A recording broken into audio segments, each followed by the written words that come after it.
All right, Dwayne, I think we're live. I think we are. Hello, everyone. Welcome. Hopefully our sound is all good. Bonjour. I'm excited because today, if you've been to lots of our webinars before, you'll see that me and Dwayne often do webinars, but very rarely are we ever in the same spot. I live in the Netherlands. And I live in Chicago, Illinois. And today we're in Paris. So both together. We've met somewhere in the world. So hence the bonjour, but that's all the French I know. So the rest of this will be in English. Don't worry. So, but anyway, great to have everyone here. We're excited. We're excited for this webinar here of how not to remediate incidents. It's going to be a bit of fun, and we'll get into it now. So, Dwayne, if you want to share your screen, I'm going to pull my computer down here. I'm going to push myself to the side. I'll push you to the side as well, or at least I'm going to try to. And there we go. And how's can everyone, is the volume good? If you can let us know in the chat that everything's a-okay, that's helpful. Yeah, so welcome to How Not to Remediate Incidents with GitGuardian. But before we get further into it, we know that some of you are here. You're all here for the awesome content. We know that. You're all awesome people. But we know some of you are interested in the gift card promotion that we talked about in the promotional email. No, they're all here for the good content. No one's interested in prizes, right? Well, anyway, so you can win prizes today. So how do you do that? Well, we like to make our webinars full of participation. So talking in the chat is a great way to get noticed. We also, on the right side of your page, if you're not familiar with Crowdcast, you'll see question button, ask us a question. That's where you can ask questions at any time during the webinar. We'll get to them at the end, but also other people can upvote questions. So it helps us because we know the questions that you want answered will get answered, but feel free to ask them at any point. Below that, you're also going to see the polls button. So we're going to run some polls throughout the webinar. Participate in that. Now, all that's going to help you to win the amazing gift of the Amazon gift card. But everyone here gets the gift of knowledge. Yeah. No matter where you are in the world. So speaking of which, we've just said that Dwayne and I are both in Paris, a very rare occurrence for us both to be in the same place. Last time we were in the same place, it was a hurricane in, where was it? In Orlando, Florida. But we got out just in time, but we did get rained on a bit. So where are you tuning in from? Let us know in the chat. Love to know. Okay. Porto from Portugal. I love Porto. Canada. Go Canada. Canada, yeah. Nigeria, it's always good. Spain, Finland, sound check as well. I don't know if we've had many people from Finland before. That's great, awesome.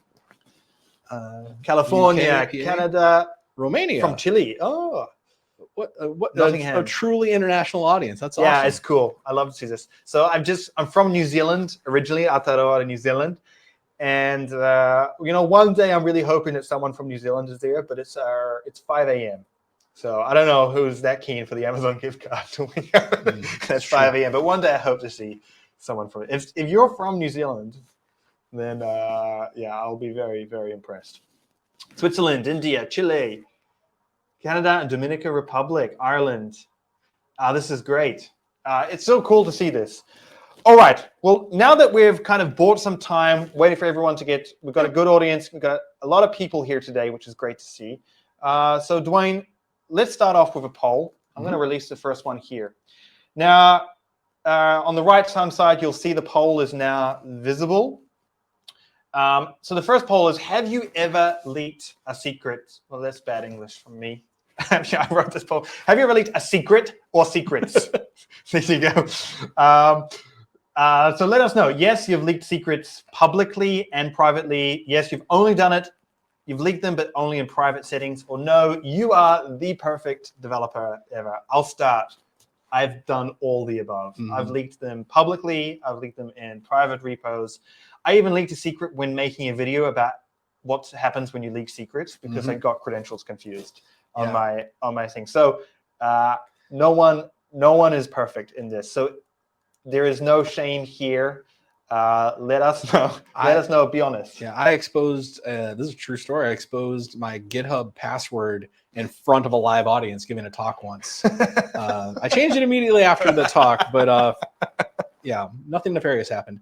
But yeah, it's funny that you did make a grammatical error because that's That's what Everybody happens. does it. We're I did human it. beings. I did it on purpose for comic. Yeah, for comic effect. For comic effect. But if you have and you don't feel like admitting it here, understandable. But actually, we have a whole website about this subject.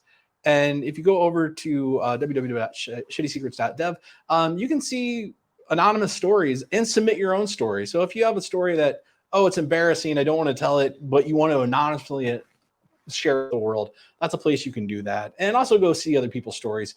You're not alone in this stuff. You're definitely not the first person that had an incident, and you definitely won't be the last.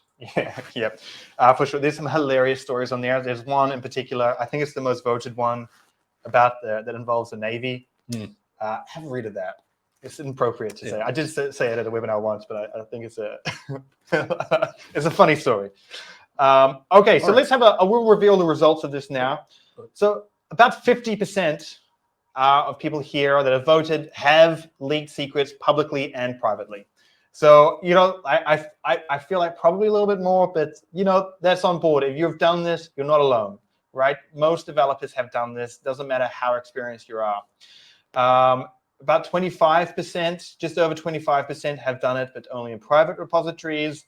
And you know what? We have 20% of the people here are perfect. So, you know, well, congratulations. If it's true, that's fantastic. And I commend you for still coming to this. We are getting reports that our video has stopped. Oh. Yeah, the audio is not streaming anymore. The video and the audio, or just the audio? That's what it says. Bonsai has said that it's the not good. Well, let us know if you can actually hear us. Oh, and Bonsai is back now. All right. Okay, well, we're going to keep going, and let us know. That's proof that we are paying attention to your chat. So please let us know if there are other issues out there. Thanks a lot. Thanks a lot.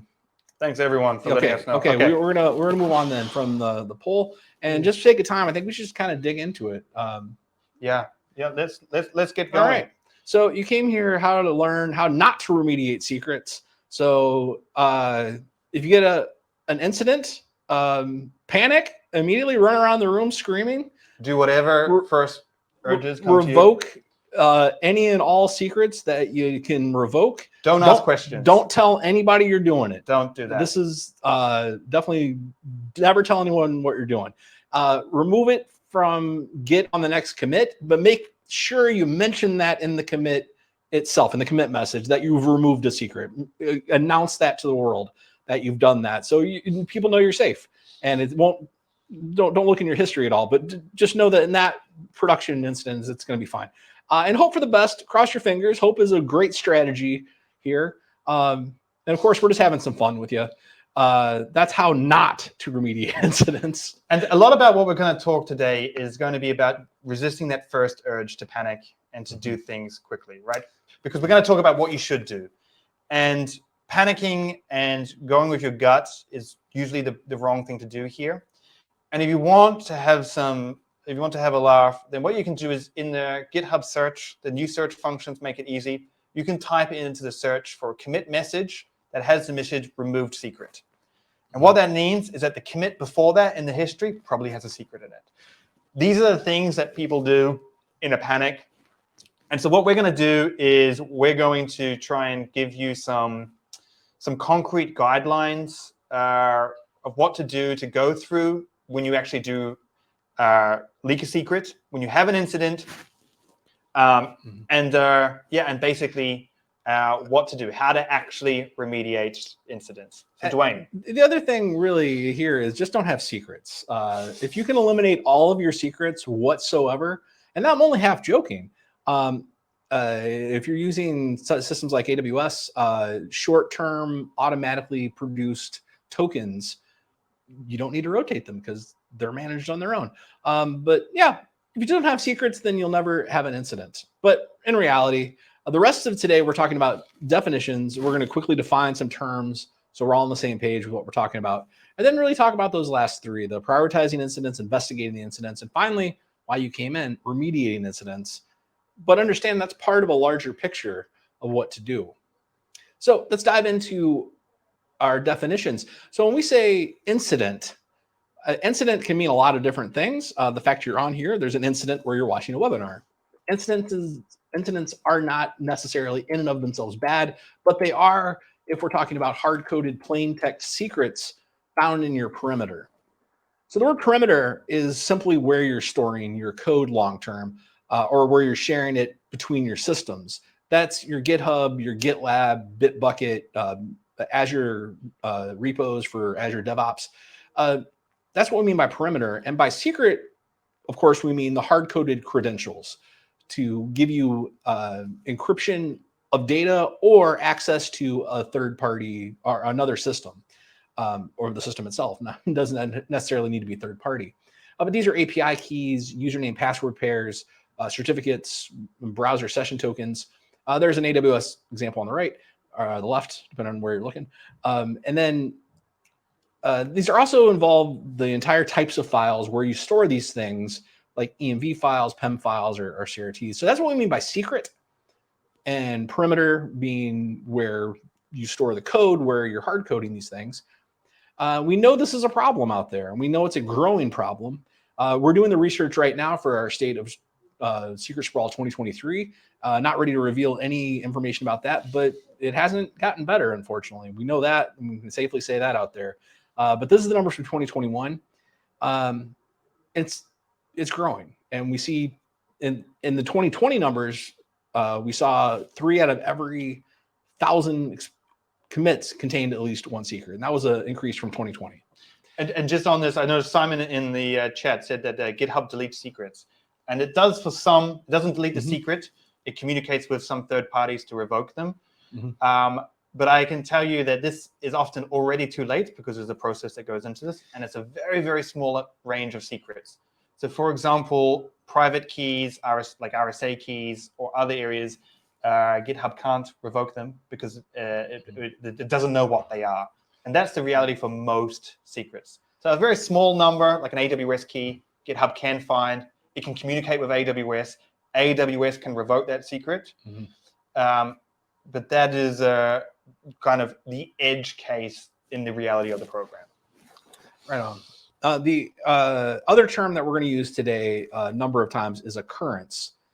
And occurrence is the number of times that same secret is found inside of an incident.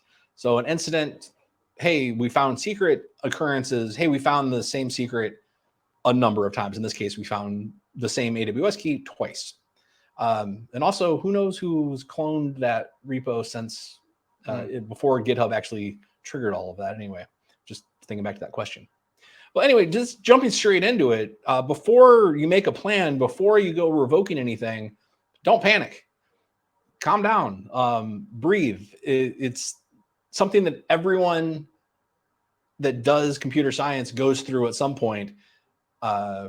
Most probably, you push something somewhere it didn't belong. You push something publicly. You've hard-coded a secret. The worst thing you can do is just panic, freeze up, and then just start revoking things. The truth is we live in a very interconnected world. There's a not fun story from the US last week where a single developer pushed one wrong file to the wrong place, and it caused a cascade failure that ended up with over 2,000 flights being canceled. That was one giant cascade. That's how interconnected our systems are. So unless you are a solo developer who has built everything and you understand the entire infrastructure completely by yourself and there's no one else depending on it, don't just go revoking things. You need to fully understand what can happen and make a plan to safely rotate those secrets out. So that's really what the rest of the day is talking about. And that can be the first instinct. You leak a secret, you get an alert, you realize what you've done, and the first thing you want to do is just kind of hide the tracks, delete the history, rotate the secret. But often it's too late. You know, the GitHub, for example, has an events API. Anyone can look at all the activity on GitHub. I mean, anyone, even without authentication. And so it's often too late at that point. And if you rotate it, you could bring down a big ship. There are a lot of bots, a lot of script kiddies out there, and they're looking for anything they can exploit. And well, that's the truth. So rethink remediating incidents overall involves, well, really these three parts. Remediating the incident itself, what a lot of people just immediately gut think, well, I just rotate the key. That is definitely part of it, but you need to get there after a process. So we're really talking about two types of incidents. One would be historical incidents. So the first time you scan your repositories, unfortunately, we see for teams of about 400 developers, over 1,000 secrets throughout their repositories that are mostly valid. That's a lot to deal with, especially if you're a very small DevSecOps team or a small security team that is in charge of keeping everything safe, and you realize this for the first time. It can be very overwhelming. That's where the panic can really set in. The other time that you're going to have an incident are real-time events. Real-time events, you don't have anything on your plate, and all of a sudden, bam, we have a new announcement that it's something to deal with. There, your prioritization step, you can you don't need to prioritize that one, just deal with it. But if you have a lot, that's where you need to step back and prioritize your incidents. And we think these are the data points from a lot of conversations with customers and from what we've built into our platform. These are the data points that are going to help you decide which one of these should I tackle first, in what order, what weight should I put on them. And one of the most important data points is age of the event. If it is something that has happened 5 years ago, the damage is probably done. Someone's probably already exploited it. That's what we saw with Toyota last year. There was a data key out there for 5 years, a server key for 5 years where someone started harvesting data and they got over 297,000 customers' email addresses. Versus something that is, they definitely should deal with that incident, and they did. But if it's a new incident that just got pushed, that just got alerted, you might be able to make a plan, rotate it out before it gets exploited, before anyone gets their hands on it. So the more recent the incident, the more urgency you should have to deal with it. Second, obviously, is validity. Does this key actually go to anything? Did we actually, is this a test credential or not? Does it work? If it works, it goes to something, oh, that's much more urgent than, oh, we know this doesn't actually go to anything. This doesn't work, but you probably shouldn't have it out there in your repos anyway. How many occurrences are there, and where are those occurrences? This is a little bit counterintuitive, but there's a lot of occurrences of the same secret. There's a good chance it's not actually a secret. If you look at the AWS docs, the AWS example key is all over the place. There's over 1,000 instances of it across all of their documentation, I believe. They don't do anything though, so no harm.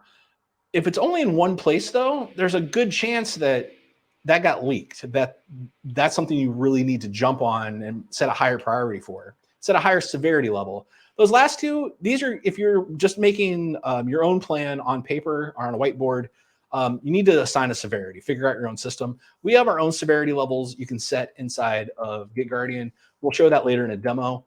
And tagging as well, putting any kind of external information or extra information about the incident. So even if you're not the one that deals with the incident, you're assigning it to a team member, you can pass along some important information very quickly.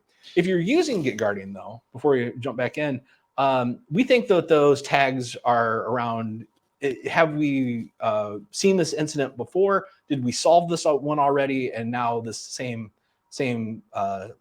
key is back, the same secret came back. Is it in a test file? Is it in a sensitive file, something that looks like a PEM file or a CRT? Is this public or is this in a private repo? You're going to need to make a decision based on this information. This isn't automatically telling you which of these is the highest priority you need to deal with, but it's going to help you as a team figure out what order do we triage these in. So not all secrets are equal, is basically what you're saying here. And if you scan your repository, particularly a private repository, you're gonna find secrets. I mean, that I think Dwayne will agree with this here. But one of the things here is when we're coming through prioritizing these secrets, Dwayne, how do we actually start getting some of this information in there? How do we actually go about what these are the things that we're looking for, but how do we actually go about doing some of that research into diving deeper into the incident itself? Well, that really is the next step, and that's what we think of as a separate step as investigating incidents. And there's a lot of crossover data between what we think of prioritizing incidents versus investigating an incident. And I'll just bring up the slide right here. But with larger security teams, you might have a separation of powers, or when a historical scan has happened and there's 1,000 to get through, it might be 2 or 3 people triaging as fast as they can. And then the rest of the team, well, now I've triaged this. Now I have a list of tickets to run down, a list of incidents to go down, depending on how you've organized it for using GitGuardian. Of course, you have the dashboard to organize it with. But the person investigating the incident might not be the person who prioritized the incident. But what that person investigating it is going to be looking for, we think after age is the most next important piece of data is type of key. Or type of secret. Is this for a production application that is running financial services that thousands of people are depending on? Or is this your open source project's Slack? It's a professional Slack account, but is there really a harm that's going to come from that? Should you deal with it? Probably. I see the question out there from things like Jekyll web pages where there's only one path. Well, if there's only one path and it's a public API that everyone can hit already, well, the API key isn't a secret, then is it? Then everybody has an API key. Yeah, well, we'll talk about that later. I'll talk about this exact example. I will give you. I'll tell you what you should do in that situation. And the other question about private repos, we'll get to that in a minute. Stay tuned. I haven't seen that question yet, but we will. But that all feeds into what type is it. Obviously, you'll deal with these things a little bit differently. Validity and presence. If you're the same person who prioritized it, then you already know this information. But is it in your Git history still? Is it still valid? If it's not valid, well, you could probably clean it out of your Git history. We think you should. But again, it's going to be a lower incident, and you might decide not to. It's really up to you. There's no magic bullet. There's no 100% one right way to deal with the incident. It's going to depend on the situation. Is it exposed publicly versus is this just a private incident? You should probably deal with it before it becomes public, but with there's not as much urgency as, hey, we pushed our Kubernetes cluster credentials into the public repo. Again, recency and number of occurrences. And is it in a test directory? Sometimes things end up in test directories. It's a philosophical argument that's subjective.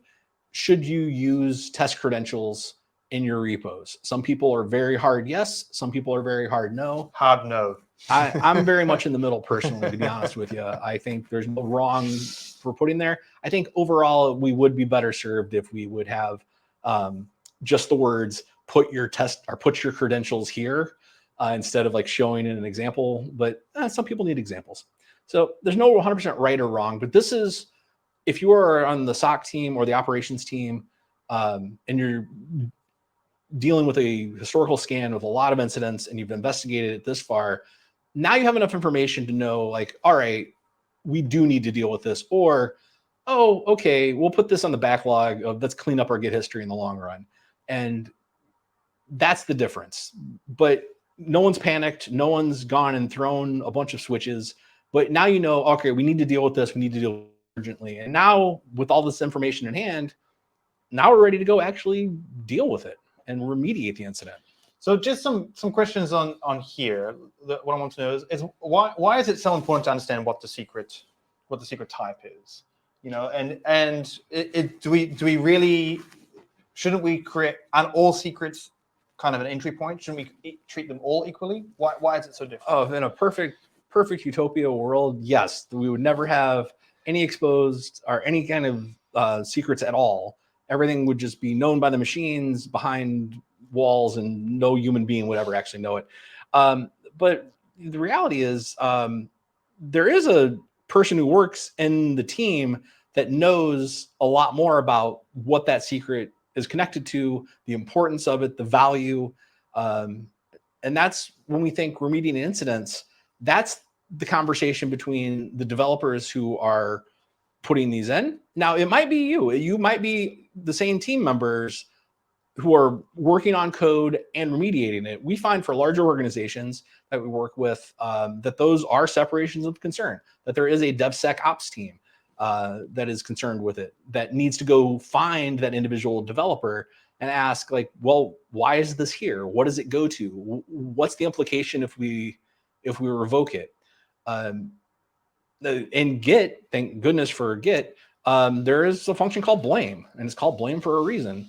Not to go point the finger, but to quickly find who did something. So then you can go have a conversation with them and figure it out. They might say, hey, this is a new test credential. I didn't mark it anywhere. I guess it didn't get marked in the Jira ticket or where have you.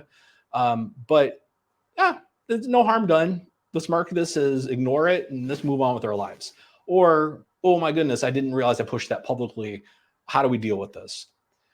Again, we live in such an interconnected world that that conversation of, if I revoke this right now, what will happen? While a developer might not know, an individual developer might not know from the entire architecture what all of the ramifications will be, they will have a much better sense of what the immediate near-term ramifications will be if that system simply goes away, and what alerts will go off, who else will be impacted. But that conversation then gets everyone ready to, all right, now it's time to rotate the secret. And we have an entire other webinar about secret management maturity, the secret management maturity model. We did that with Doppler last month. So, or maybe in November. But anyway, it's on our YouTube page. You can go find that and here in Crowdcast as well. But we find that expert level of teams, an expert level of secret management maturity, have secret rotation completely automated. That is something that they don't even think about. It happens in the background while they sleep, and everything moves along swimmingly and fine. Very few organizations achieve this, and remember, it's a journey, not something you need to do tomorrow, but something to look into. And it's definitely something that you should be in the habit of doing. If you ask your team right now, it's like, hey, everybody needs to rotate all of their secrets, and that causes a giant panic, then it's probably time to rotate your secrets. It's probably been too long since last you did it. If you walk into the same room and say, hey, everybody, let's rotate all our secrets, and you get a, oh, again, and they hit a few keystrokes, run a script, and bam, everything just flips over and everybody goes back to work, that's a pretty mature organization. So knowing how to automate those things and getting to that level of maturity will make all of this process much easier. The more you go through the secret rotation process, the less scary that becomes. And that's really at the core of all of this. We could have made an entire talk just on that subject. But in a real world analogy, if you're having surgery, do you want the doctor who's done that same exact procedure 1,000 times, or someone who's never, ever actually worked on that part of the body? So I think that's a good point, just to hone in on this too. A great security practice is to regularly rotate your secrets. And as Dwayne is talking about, this has multiple implications. So rotating your secrets regularly, that means that every month or every 3 months, or automatically in a time frame, all your secrets get replaced and reissued. It means that if one ends up in your Git history, it's not going to cause any harm. But it does another job. In order to be able to do that, you need good documentation about how to rotate secrets. That means that if an incident does happen, you already know what to do and the plan is in place. So this is really important, to set up procedures to regularly rotate your secrets more, and not just for the obvious reason, also to have that set up. And I'm sure Dwayne would agree with me on this one. Absolutely. We have differences on some less things, but this one I'm sure we agree on. Oh, actually, that's a good segue, because the next step, the optional, we say the word optional because of this constant conversation. Do you need to remove all of the incidents or all the occurrences of an invalid secret when you've already rotated from your Git history? again, some people think, yes, it should all vanish. There should never be any kind of secret anywhere in your code. And other people, I'm one of them, thinks, well, I don't see the real harm there. We know that there's an entire world of malicious actors who are constantly looking at every single Git push to a public repo and looking for anything that looks like an exploitable secret. Anything that looks remotely like a password, they're going to try to throw a bot against and exploit, or use a bot to exploit. That sets you up. There's the philosophy that makes you a target then, that even if it's an invalid secret, you did it once, you'll do it again. You're on a short list. You're shortlisted. It's the same concept of a test credential, though, at least in my personal opinion. It's optional. Depends on the situation. If it's a Kubernetes key, oh yeah, absolutely. Get that out of there. You never want anybody to know that you're using Kubernetes. The more information they have about your system, the more ways they can try to attack it. Versus just a generic high entropy password, something that looks like a high entropy password. It might even be a hash that looks like a password that they get their hands on. I don't know. I don't know if you need to remove that or not. That's why we say it's optional. It's really up to you, and it's situational. Yeah. And for me, I think it depends. Rewriting Git history, we've had some questions about it. We'll talk about it in a minute, how to do it. It can be a huge pain if you're working in large teams, because everyone needs to update their history at the same time. If one person doesn't have the correct history, if you rewrite it on the server and a person that has a different local version, it's not going to work. It's going to cause havoc. So it can be a total pain. But the argument for it is that you're alerting potential attackers to poor development practices. Now, GitHub and other places is very noisy. When you're an attacker, you have a limited amount of time to try and find what's going to give you your next access. So the first thing I'm going to do when I gain access to your systems, I'm going to scan your repositories. If I find lots of secrets, even if they're invalid, hey, I know that this is an area where I can spend some more time. There's a problem here. There's a pattern. So that means that I'm going to dig a little bit deeper in this area. So that would be the argument for removing it from your history. They don't pose a threat if they're revoked, but it does indicate, and particularly certain teams may have a problem. That's what we find. Yeah. It's going to be optional, but the best place to find and the best way to remove it in the first place is to find it before the push. It's actually the exact same concept of Git rebase. Never ever rebase something you've already pushed, because if someone else is, someone else has already accessed it. That's in the pro Git book. You'll be the scorn of your friends and family if you do that, if you rebase something that's public.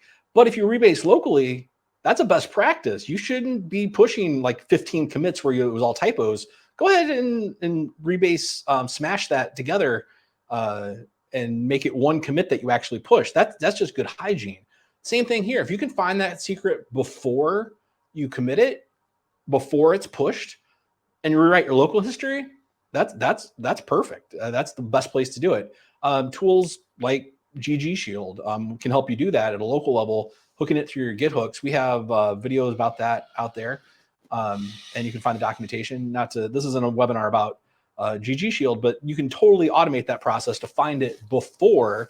And then you don't actually have the incident. You'll have a local incident, which no one will know about. You'll fix, and everyone will be a lot happier with you. Anyway, moving on, just for the sake of time, I notice we're going to run out of time if we don't hurry up to get through the demo and everything. Lastly, with any incident, you need to understand, were you exposed? What was exposed? Not just was the secret revealed, but was it used? And logs don't lie. That was told to me early in my career, and it's very true. Computers don't know how to lie. Well, maybe ChatGPT does now, but outside of that system, logs never lie. They tell you exactly what happened one after another. So review your access logs. Has someone used this key? Has that key been used in an unusual way? Developers are lazy. They will do things very straightforward and try to get to the point. Hackers, malicious actors, they need to work around security systems, and they will do things that look suspicious. You just have to look and see if it's used. If you are very fortunate and you pushed a secret publicly and immediately made a plan, rotated it, looked at your access logs, and no one's no one's used that key recently in an unexpected way or from an unexpected place, you're probably good. But all of a sudden you see, hey, wait a minute, I recognize any of these IP addresses that have recently accessed this. Then it's time to start thinking about, well, what was in there? What data do we need to do a public disclosure on that? Every incident's going to be different, and there's no magic bullet, no holy grail, one way to treat that. But your logs are going to tell you the truth of what happened. And here's something interesting if you want to know. If you want to know what does an attacker look like in my logs, what does it actually look like? Mm-hmm. There's something that you can do to actually see an attacker inside your logs. So there's a concept called honey tokens. They're fake secrets. And what they do is they send information, they give you information about what an attacker is trying to do. Mm-hmm. We have one called GG Canary. That's well, there we are, honey tokens. I mean, it's what it's applied for. Oh yeah, and we have a poll here too. Have you ever actually used these? But let me tell you about how you can find these how you can use these and see them in your logs. What you can do is you can actually you're just fixing your time. I'm a human being, everybody. I messed this up. I'm sorry. Okay. What you can do is you can generate a canary token or a honeypot token, and you can push it publicly. Now, bots are going to find these. We've had some talk about the conversations about bots finding credentials and trying to exploit them.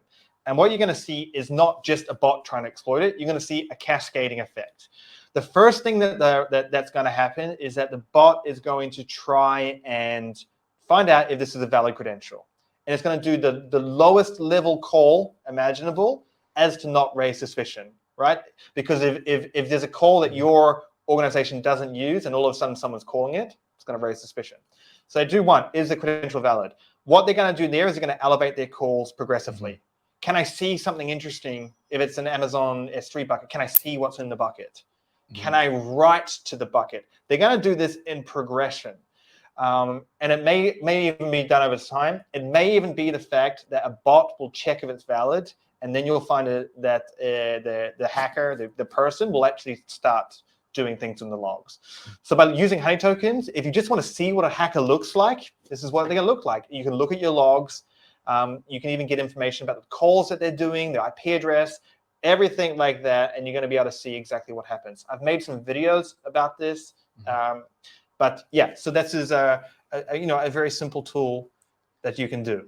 Well, are you ready here, Mac? I'm ready. I'm ready. You're going to take over, and we're going to move on to a demo of how to use the GitGuardian internal monitoring platform dashboard to prioritize and start investigating incidents. Now, after this demo, we're going to be answering questions. So, some people have been putting them in the chat. I've tried my best to add them to the question thing. On the right of your pane, just below chat, there's a question. It's Q&A. You can add a question in there. You can upvote others. We'll make sure that we can get to them if they're in that area. I'm going to boot your screen off. I'm going to share mine. Okay. Right now. So while you're doing that, I'll just answer the first question on the list here. Is it a problem if a secret is in a private repo? Bots can't access that, and the dev team needs the secrets anyway. If you can guarantee 100% with absolute complete sincerity that no one that has access to that repo will ever by accident push it public, it's up to you, but we would advise against it. Well, there's some interesting cases here. So last year was the year of source code leaks. For example, Samsung, Microsoft, NVIDIA, Rockstar Gaming, all of them had private source code leaked. We scanned that source code. We found thousands of secrets. Twitch, we found 6,000 secrets. Samsung, we found over 3,500 secrets in their private source code. Now, source code is made to be shared with everyone. Now, if you have a team, who has access to that source code? Everyone in your team. If you think about who has access to secrets, only a very select few people should ever have access to secrets. If they're in your code, everyone has access to them. If I'm an attacker, I'm not going to bother trying to access your secrets manager. The first thing I'm going to do is I'm going to conduct phishing campaigns to try and access your private repositories. Why? Because they're not considered, as an example of this question, they're not considered that sensitive, but they have absolutely limited access control. Lots of people have access to them. That's absolutely the initial point of access. And that was why I was saying we recommend never doing it. Well, it's also that's why. I mean, this is a reportable breach if you're a big company that has secrets in your private repositories. It affects insurance and other heavy words. No, that's where I was going with it. Like if you 100% know, no one will ever, but there's no way to know that. Well, let's get into a demo now. Everyone on this, a lot of people on this may be familiar with GitGuardian. Not everyone will be. What I'm going to show you is how to get more information from secrets. Now, if you don't use GitGuardian, I mean, you can. It's free for teams under 25 developers. But the information here is still the same. GitGuardian packages it nicely and makes it easy to see, but the information will still be the same. So what I'm going to do is I'm going to explain from a secret, from an organization, basically a real process of how we prioritize, investigate, and remediate incidents from there. So what you'll notice here is that we have a lot of incidents. Up here, you'll notice we have 2,000 incidents. So this is reminiscent of a company that's done their first scan of their repositories, and they're overwhelmed, right? You scan your private repositories, you have all these secrets, and you're going, how the heck am I going to be able to find the ones that I need to do? So this is the first step, prioritize. So how do we do that? Well, we want to find out information. So first of all, let's find out what secrets are actually valid. Now, because we use test credentials, we've just created this one here that is valid, so some show up, but a lot in this case won't. But I also want to find out which ones are invalid. No, not invalid. We want to find out that don't have a checker or failed to check. So basically, we want to find all the secrets that are valid, or we don't know if they're valid or not. So in a real incident, you'll have a lot more that are valid. But in this case, we have a few. All right, so now we've gone from 2,000 to 1,000. Doesn't really help us much. Now, if I'm going through all of this, well, I'm going to eventually get around to all of these, but we need to narrow this down further because 1,000 is unmanageable. So I just realized that we might not be able to see your screen because of our faces got big somehow on the. Can you, I'm fixing it now. So sorry about that, everybody. If you were struggling, if you were squinting at your screen, sorry about that. Okay, so we've just gone through. We've got the secrets that are valid there. The next thing that we want to do is we want to make sure that they're present in our Git history, so they haven't been removed, because these are the active threats that we have now. So we've gone down to 266, and so we're slowly getting down from all of this.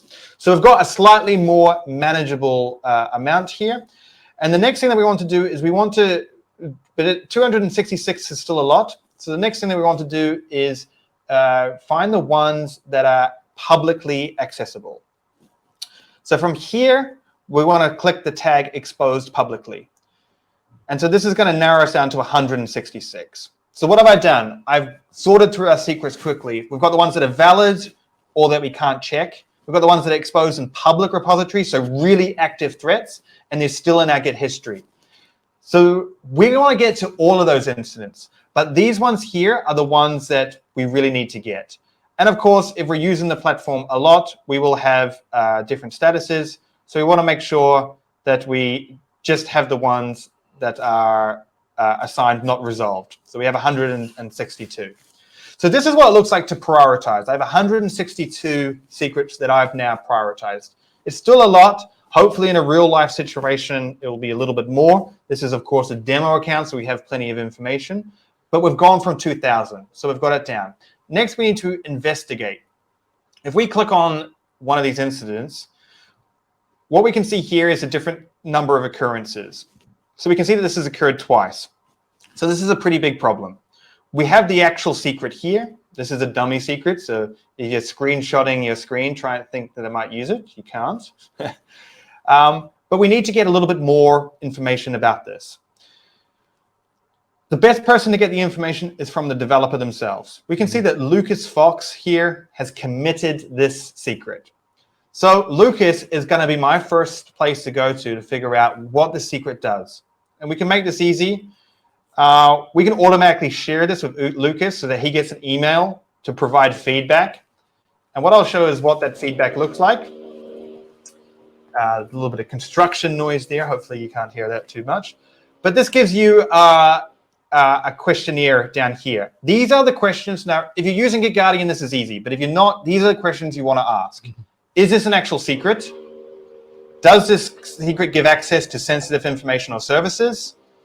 And has this secret been revoked? They're the three most important questions that you ask. You can ask 1,000 questions in here, but those three are going to help you prioritize this the most. Of course, you can add additional information. And if we submit that, what that will do is that will show up down here in the GitGuardian dashboard. This is going to help us. So this is part of that investigation. Of course, from there, we can get more information from it. But the next thing that we really want to do is maybe assign it to some different people. So if this is part of you have an InfoSec team or a DevOps team that's issuing these secrets, we want to make sure that those members of your team are alerted to this so that they can be part of that investigation. Now, moving on, we want to revoke this secret. Now, there's no magic solution to be able to do this. The only way to revoke secrets is actually to be able to go into, in this case, it's a Salesforce key. So we need to go into Salesforce and revoke it from the Salesforce admin. Maybe we can do it automatically with an API or however the process that you have set up with. We must do that.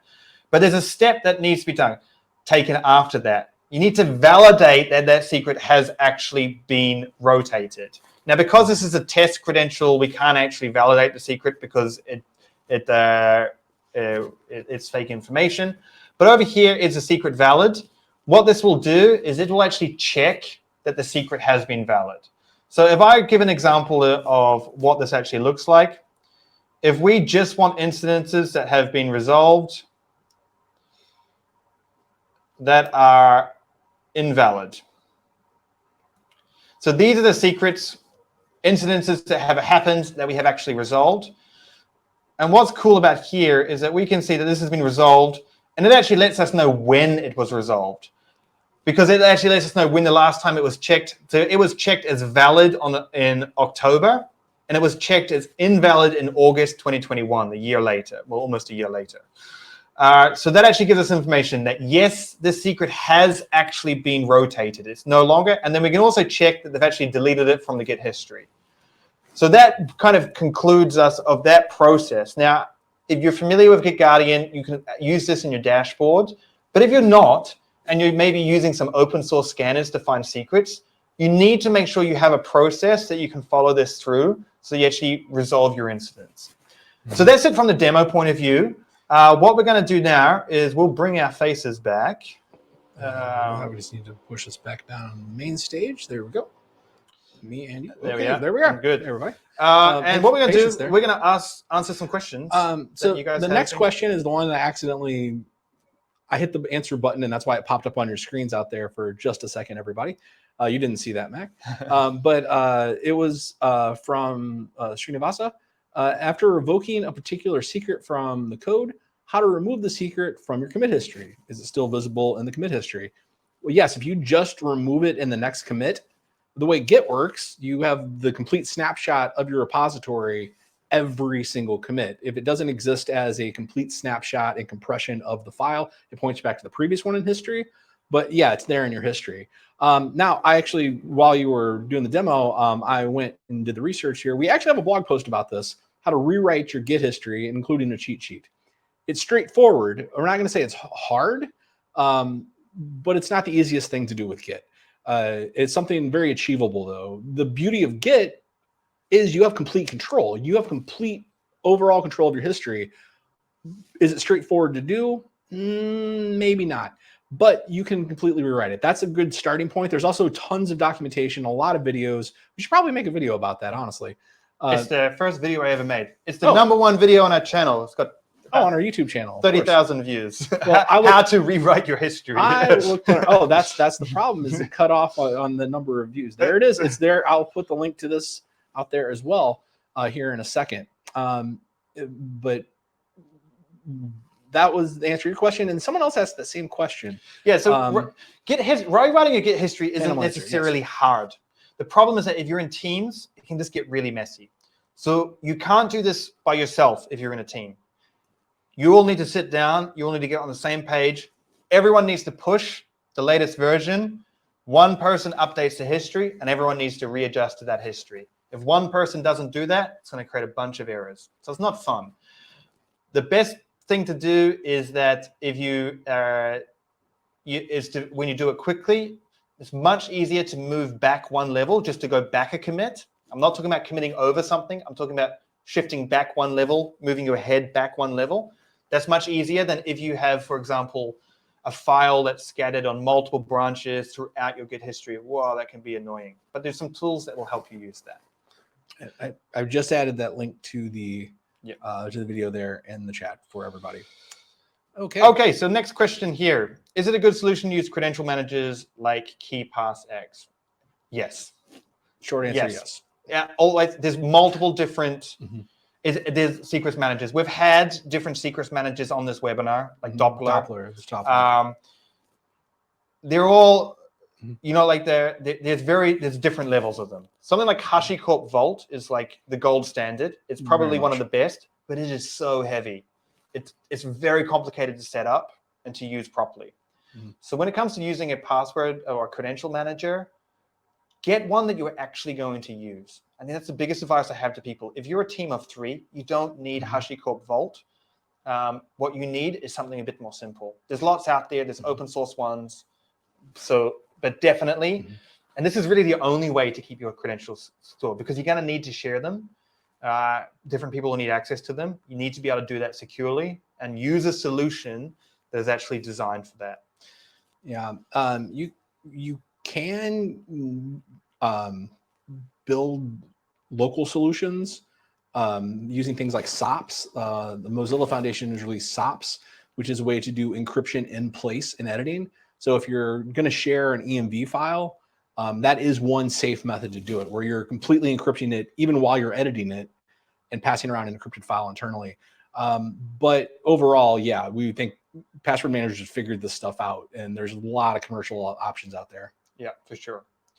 So this one here we touched on throughout the webinar. And so basically this is saying is that if the repo is a Jekyll web page, and there's no other way but Google Maps API to be in the source. So I'm not intimately familiar with Jekyll, but basically the infrastructure that I'm imagining here is that you're pushing to a GitHub repository that's connected to a service, and that service is then publishing that code as a website, right? That's what I'm imagining is happening here. What you should do, and what you can do, is that you can add your API key, your Google Maps API key, as an environment variable. And then on Jekyll, on your server, you need to add that into your local memory. What's that going to do is that it's not going to expose your environment variable with something like Google Maps API key. And if that's stored in your local memory on your Jekyll server, then what your code is going to do is going to look for that in local memory. If it's in local memory, then it won't be exposed, and you won't have to put it in your source code. You will put an environment variable. I can guarantee you that there will be a way to do it, because it would be wild if the only way was to actually hard code secrets. So hopefully that helps. But I totally get the question, and I get this question all the time. You're not alone. It's not a silly question.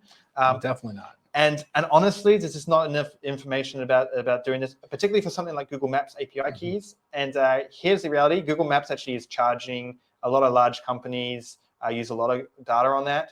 There are so many Google Maps API keys publicly available on GitHub that if you never wanted to pay for Google Maps, even if you were one of the most highest used websites in the world, you never would have to. You could just charge it to different people. So it may not seem like a sensitive key, but you can still run up other people can still run up a bill for you. The last time I messed with the API, the Google Map API, it was free. That was the basis of my answer from earlier. Yeah. So it's been a few years, and even looking, I did a little research while you're talking there, and yes, it seems like a lot of the answers from this, as Google does, index things from 2017 and before. So we're looking at answers before there was a path, but you can find easily ways to hide API keys with environment variables. It's one of the first things that comes up, though. Okay, so the next one is, has anyone considered setting up a honeypot credentials to see if militia are actually looking at your code? Yes. I've done this multiple times in presentations. What I often will do is I'll start my presentation and I will leak a credential in public GitHub. By the end of the presentation, about 20 different IP addresses will have access to that. So you can do this easily using GG canaries, or if that's too complicated, you can use Things Canary. I have a video on the YouTube channel where I show that it takes less than a minute for a bad actor to actually find a credential. Less than a minute. Yeah. So if you want to see that video, it will be on our YouTube channel that you can check out. Actually, there's a real world case that just happened. Maybe you've heard of this company, Circle CI. There's an independent investigator who had set a honey token in his Circle CI environment, and he was alerted to something malicious going on. And I can't remember his name off the top of my head, and I wasn't prepped for that question. But if you Google that honey token, canary token, Circle CI recent breach, you should be able to find the tweet I'm talking about. But yeah, he was alerted before the team came public with it. So he was one of the reporters that something was going on. So it's security researchers use them all the time. Yeah. All right. This one here, we have, how are we doing for time? Oh, we've got a few minutes left. Got a couple minutes. What happens if the person who committed the secret is no longer in the organization and the secret poses A vulnerability. a vulnerability? Well, hopefully that person doesn't have and this is a difficult situation if you can't reach that person, right? As a bad exit, let's say. You're going to need to revoke the secret. There's no way around it. And if people don't understand what their secret does, this happens in legacy codes with debt. People don't understand what things does. An example we had where a system was running cron tasks, so tasks that required time. So run every day, do this every day. What a developer had done is he had found a free service that basically hits an API endpoint that triggers an event. So he found a free service that did this, signed up, did it. There was a whole applications that were built on this one task. That developer long left. No one knew kind of what was happening. Nothing was broken, so don't fix it, right? That secret was revoked and the whole thing fell over. So it is difficult, right? If you can't find a person to find out. I mean, try and find out what that secret does. This is when regularly rotating stuff wears out these bugs, but it may break some stuff.